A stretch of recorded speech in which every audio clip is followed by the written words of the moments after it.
اعوذ باللہ من الشیطان الرجیم بسم اللہ الرحمن الرحیم ولا تحسبن الذین قتلوا فی سبیل اللہ اموات بل احیاء عند ربهم یرزقون صدق اللہ مولانا العظیم۔ احباب گرامی، بہت ہی پروقار اور پاکیزہ مجلس ہے، کیونکہ مجلس کی غرض کی وجہ سے اس کی شان ہوتی ہے۔ ایک ایسا شخص جس نے اپنی جان اپنے فرائض کی انجام دہی میں قربان کی ہے، حادثہ ہوا، وہ اپنی ڈیوٹی پر موجود تھا۔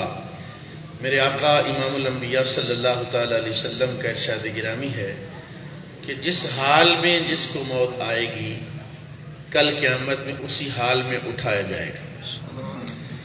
تو میں سمجھتا ہوں عبدالحمید صاحب جب قیامت والے دن اٹھیں گے تو اسی یونیفارم میں، اسی وردی میں اور اسی حالت میں اٹھیں گے کہ جس نیک اور پاکیزہ مقصد کے لیے جناب سیدنا فاروق اعظم رضی اللہ تعالیٰ عنہ نے اس محکمے کی بنیاد رکھی، عوام کی امن عامہ کے لیے جو ڈیوٹی آپ حضرات سر انجام دے رہے ہیں کہ عوام اپنے گھروں میں سکون کی نیند سوتی ہے، کمزور اپنی لیے ایک گناہ حفاظت اور سکون محسوس کرتا ہے، تو یقیناً عبدالحمید صاحب قرآن عزیز کی جو آیت مبارکہ مولانا بیان کر رہے تھے، شہید کے مراتب بیان کر رہے تھے۔ میں صرف ایک بات مختصر سی بیان کر کے اجازت چاہوں گا۔ درۃ الناصحین میں ایک واقعہ لکھا ہے اسی طرح کا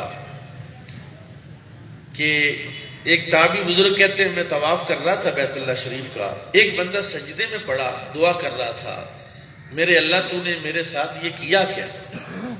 تو نے یہ کیا کیا میرے رب میرے ساتھ؟ یا اللہ تو نے یہ میرے ساتھ کیا کیا؟ ما فعل بعبدک، یا اللہ تو نے اپنے بندے کے ساتھ کیا کیا؟ کہتا جتنے چکر میں اس کے پاس سے گزرا اتنے چکر اس کی زبان پر یہی کلمات، میں اس کے پاس بیٹھ گیا۔ جس نے سر سجدے سے اٹھایا، میں نے پوچھا کیا بات ہے؟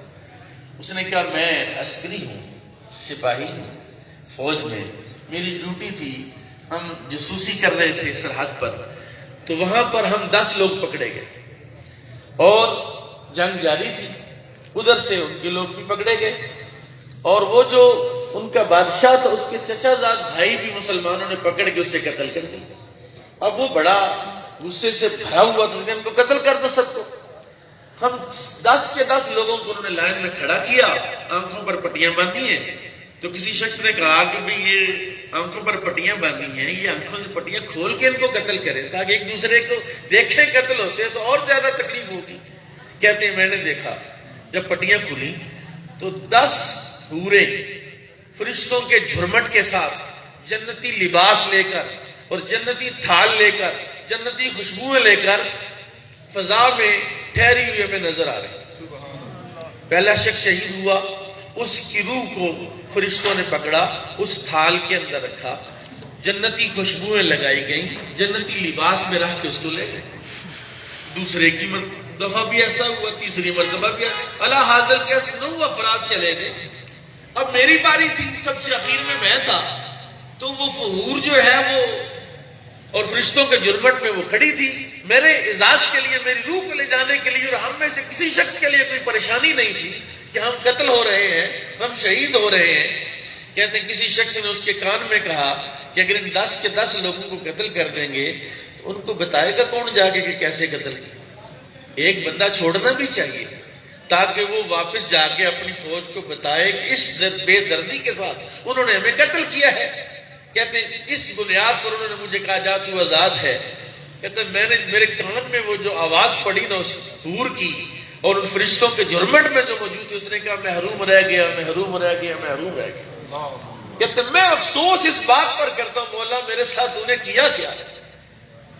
قرآن عزیز اس بات کو بیان کرتا ہے کہ جو 70 صحابہ شہید ہو کے جنت میں گئے تھے، وہ جنت میں یہ باتیں کر رہے تھے کہ یار ہم بڑے مزے میں ہیں، کوئی جا کے ہمارے ساتھیوں کو بتا دے کہ یہاں بڑے مزے ہیں، تم ڈرنا نہ موت سے۔ اب کہتے ہیں بتائے گا کون بتائے گا اس بات کو جا کے؟ اللہ تعالیٰ نے فرمایا تمہاری بات میں بتا دیتا ہوں۔ تمہارا پیغام میں ان تک پہنچا دیتا ہوں. وَيَسْتَبْشِرُونَ بِالَّذِينَ لَمْ يَلْحَقُوا بِهِم مِّن خَلْفِهِمْ أَلَّا خَوْفٌ عَلَيْهِمْ وَلَا هُمْ يَحْزَنُونَ. کہا تمہارے لیے بشارت ہے اس راحت کی، تم اللہ کے وَلَا خَوْفٌ عَلَيْهِمْ، موت سے نہیں ڈرنا ہے. اللہ تعالی ہمارے شہداء کو اور درجے ان کے بلند فرمائے. عبدالحمید صاحب کی بخشش و مغفرت فرمائے.